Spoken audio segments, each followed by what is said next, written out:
मेरे प्रिय छात्रों, कैसे हैं आप लोग। उम्मीद करता हूँ कि आप सब लोग कुशलपूर्वक होंगे और अपनी पढ़ाई पर फोकस कर रहे होंगे। मुझे बहुत इस बात का सुकून मिला, ये बातें मुझे बहुत अच्छी लगी कि आप सब लोग मेहनत से पढ़ने लगे हैं और जो भी चीज़ें मेरे द्वारा अपलोड की जा रही हैं उसको ध्यान से पढ़ रहे हैं और नोट्स बना रहे हैं।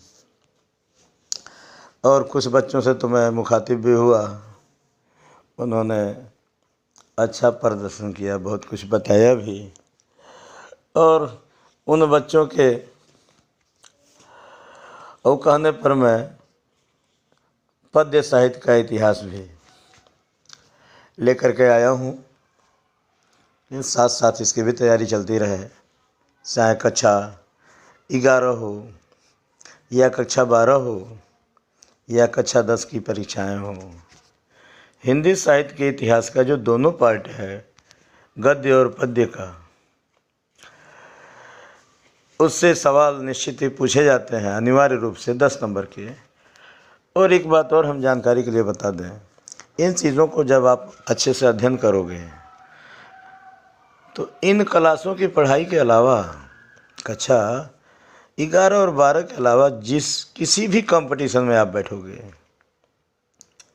तो कोई ऐसा कंपटीशन नहीं है जिसमें हिंदी से कुछ सवाल न आते हों। तो इसलिए उन बच्चों के कहने पर मैंने कहा कि आज पद्य साहित्य का इतिहास का कुछ अंश भी प्रस्तुत हो जाए आप लोगों के सामने, ताकि आप साथ साथ उसका भी अध्ययन करते चलें। तो मैं पद्य साहित्य के इतिहास में आदिकाल शुरू कर रहा हूँ। ध्यान देंगे, पद्य साहित्य का इतिहास, पद्य साहित्य का इतिहास, जिसमें पहला शुरू होता है आदिकाल। मैं शुरू में आप लोगों को बताया था कि काल विभाजन में काल को 4 भागों में बांटा गया था: आदिकाल, भक्तिकाल, रीतिकाल और आधुनिक काल। तो हम आते हैं आदिकाल, जिसका समय है संवत 1050। 1050 से 1375 तक। संवत 1050 विक्रम से 1375 विक्रम तक। दूसरा आता है भक्तिकाल, जो है संवत 1375 से 1300 तक। तीसरा आता है उत्तर मध्यकाल या रीतिकाल, संवत 1700 विक्रम से 1900 तक, 1900 विक्रम तक कह लीजिए। और आधुनिक काल जो आता है, जिसे गद्य काल कहते हैं, संवत 1900 से अब तक। ये 4 काल हो गए।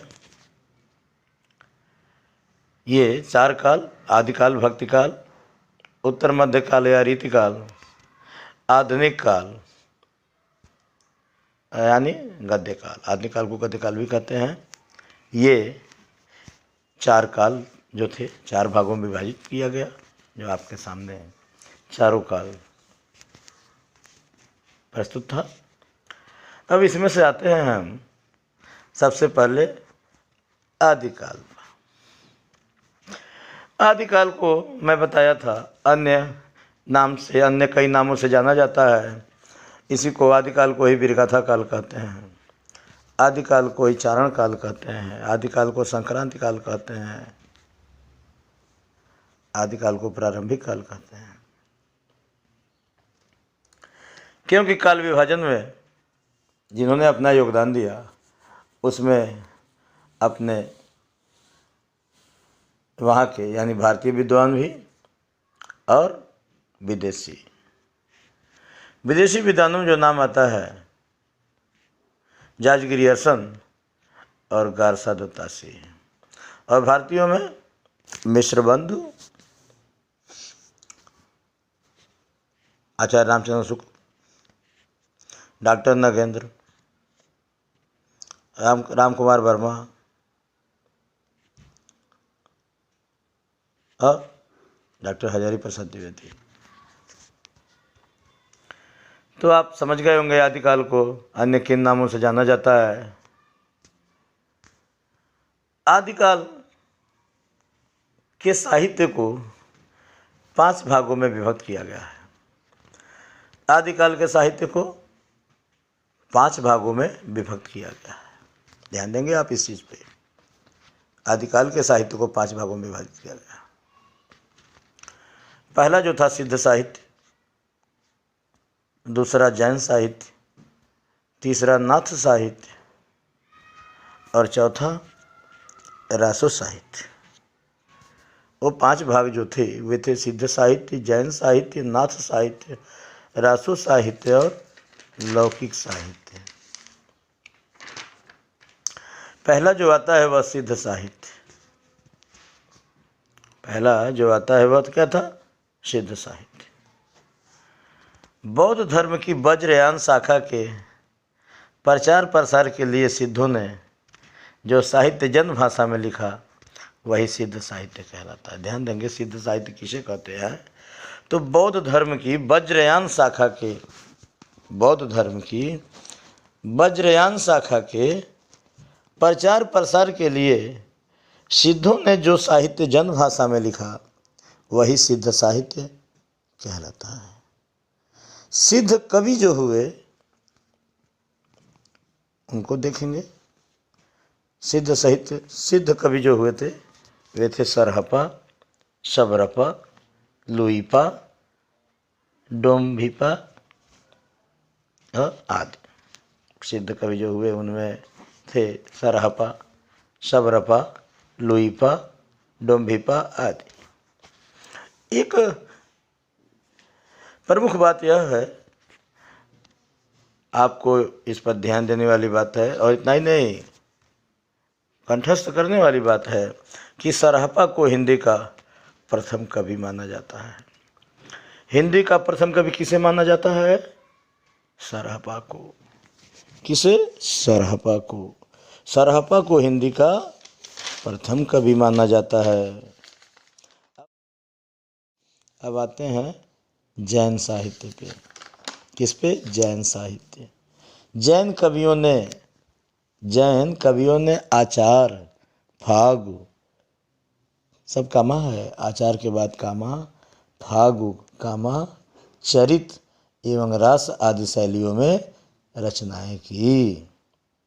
किसमें, किन शैलियों में रचनाएं की थी? तो आचार, फागु, चरित एवं रास। रस शब्द संस्कृत शब्द रस का ही पर्याय है। ध्यान देंगे आप। रास जो शब्द है, रास संस्कृत शब्द रस का ही पर्याय है। वीरगाथा काल में रास को ही रासो कहा गया। वीरगाथा काल में रास को ही क्या कहा गया? रासो कहा गया। अब इसमें जो रचनाकार हुए, ध्यान देंगे, श्रावकाचार, वो रचना थी उनकी देवसेन की, देवसेन हुए थे। और दूसरे शालभद्र सूर्य, जिनकी रचना थी भरतेश्वर बाहुबली रास। कौन सी रचना थी? भरतेश्वर बाहुबली रास लिखे थे शालिभद्र सूर्य। और देवसेन जो थे उनका रचना था, देवसेन की रचना श्रावकाचार। ये था आपका जैन साहित्य।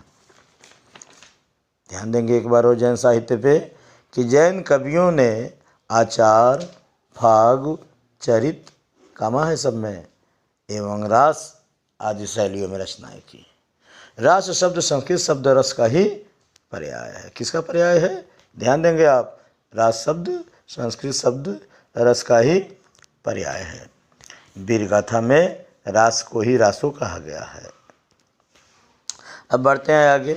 जो तीसरा पार्ट था वो आदिकाल के साहित्य को जिन 5 भागों में विभक्त किया गया है उनमें तीसरा क्या था? नाथ साहित्य। क्या था? नाथ साहित्य। सिद्ध परंपरा की जो विकृतियों को दूर करने के उद्देश्य से, सिद्ध परंपरा की विकृतियों को दूर करने के उद्देश्य से नाथ संप्रदाय का उदय हुआ। नाथ संप्रदाय का उदय किस कारण हुआ? तो सिद्ध परंपरा की विकृतियों को दूर करने के उद्देश्य से। और नाथ साहित्य का जो आरंभ है वो गोरखनाथ से माना जाता है। किससे माना जाता है? गोरखनाथ से। नाथ साहित्य का आरंभ गोरखनाथ से माना जाता है। नाथ पंथियों ने हठ योग साधना पर बल दिया था। किस पर बल दिया था नाथ पंथियों ने? हठ योग साधना पर। हठ योग साधना पर बल दिया। हठ योगियों के सिद्ध सिद्धांत पद्धति के अनुसार ह का अर्थ सूर्य तथा ठ का अर्थ चंद्र है। इन दोनों के योग को हठ योग कहा गया है। इन दोनों के योग को क्या कहा गया है? हठ योग। ध्यान देंगे आप। नाथ साहित्य का आरंभ गोरखनाथ से माना जाता है। नाथ पंथियों ने हठ योग साधना पर बल दिया। किस साधना पर बल दिया था? हठ योग। हठ योगियों के सिद्ध सिद्धांत पद्धति के अनुसार ह का अर्थ सूर्य तथा ठ का अर्थ चंद्र है। इन दोनों के योग को क्या कहा जाता है? हठ योग कहा जाता है। इन दोनों के योग को क्या कहा जाता है? हठ योग कहा जाता है। धन्यवाद। शेष इसका पार्ट नेक्स्ट वीडियो में आपको मिलेगा, जो शीघ्र ही मैं लेकर के आपके समक्ष आऊँगा। इसलिए तब तक इसे आप तैयार करें अच्छे से। धन्यवाद।